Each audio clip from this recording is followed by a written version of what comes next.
Good Thursday morning, my peeps. I hope that you've been having a great week.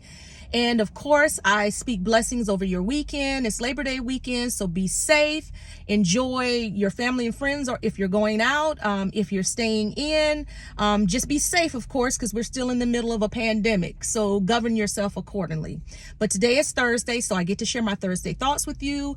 I'm sitting out front of the barbershop waiting on my crown prince, my kitty poo, to get his hair cut. And so I just plan to I just have some brief thoughts, and I want to speak specifically to my women, fellas. This will be a message that will resonate with you as well, but I just wanted to talk to my girls today specifically as it relates to our capacity to love. So I was talking to an older lady last week, and she was recounting to me about her neighbor's dog who had passed, and just how sad that was, and how it brought up some memories from when she had lost her dog some years ago. I think it's been about 11 years ago, and how because of that, she really wasn't interested in having another pet. And so I completely understand it. I have buried many a furry friend. And of course, when we talk about grief, burying those who are, or losing those who are very close to you, it is traumatic, and it causes an overwhelming amount of grief. And everyone's path as it relates to grief is different, right? But what I want to encourage you to do is to not close yourself off. And so I challenged her lovingly to consider the alternative. Yes, it hurts when we lose loved ones, whether it be the four-legged kind or whatever kind of animal you have. And definitely when it comes to our human connections and relationships, it hurts. I mean, it's painful. I lost my grandmother, what has it been, a little more than 6 years ago. And as many of you who know me know that she raised me for the first 13 years of my life. So she was very instrumental and had a huge impact in my life. She was like a mother to me. She was a mother to me. So I understand all too well the pain of grief. But what I wanted her to understand is that by allowing that, what she had done is she's allowed that grief right to kind of close and wall her off. And that's what happens to, and I find this with a lot of women, that when we go through hurtful situations, I mean, it doesn't have to be, a physical death. It could be the death of a relationship, whether it be a romantic relationship or whether it be a friendship. We put those walls up because we do not want to experience that again. And I am, I've suffered from this as well. I mean, I have put those walls around myself. I've dealt with rejection for so much of my life from, the time that I was a child. So I say I was armored. But what I discovered over the years is that those same walls that I built to keep out the bad was keeping out the good. And so when we put those walls up instead of getting true healing, then we actually lose out. Yes, we're living.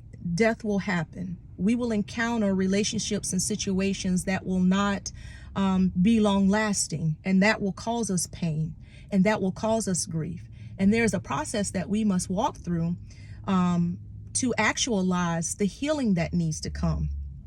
But I want to encourage you to pursue whatever healing that you need, so that you no longer operate from the mindset of, I have to protect myself.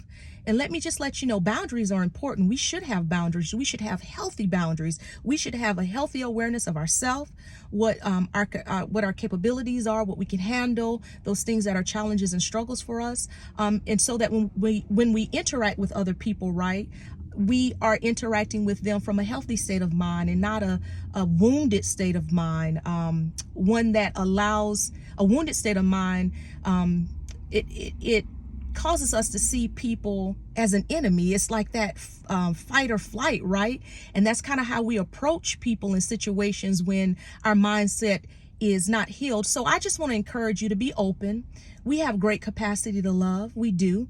We have, I think about the fact of me being a mother, and, when I got pregnant with my daughter, Kayla, I just remember saying, I had Micah at the time, and I thought to myself, how am I going to be able to love this other child? Because I just loved Micah so much.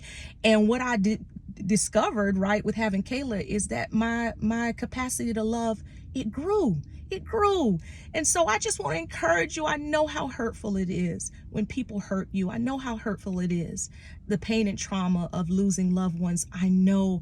But I want to encourage you to pursue the healing that you need, so that your heart and your mind will be open to receive the people and the situations that have your best interests at heart, and that want to come and be a part of your story and your journey.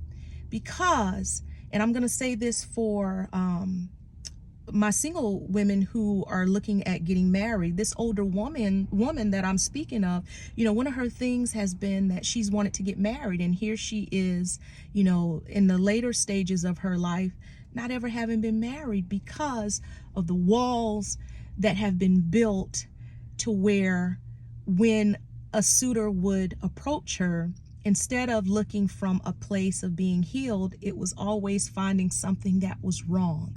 And so the very thing that she has eluded her. And so I don't want you to find yourself losing out or missing out on those relationships that would add value to your life, and whose life you can add value to. I felt like I did a bunch of rambling today, but I hope you get it. Don't wall yourself off. Get healed and move forward in life, because your life is beautiful. Have a good one, y'all. Until next time.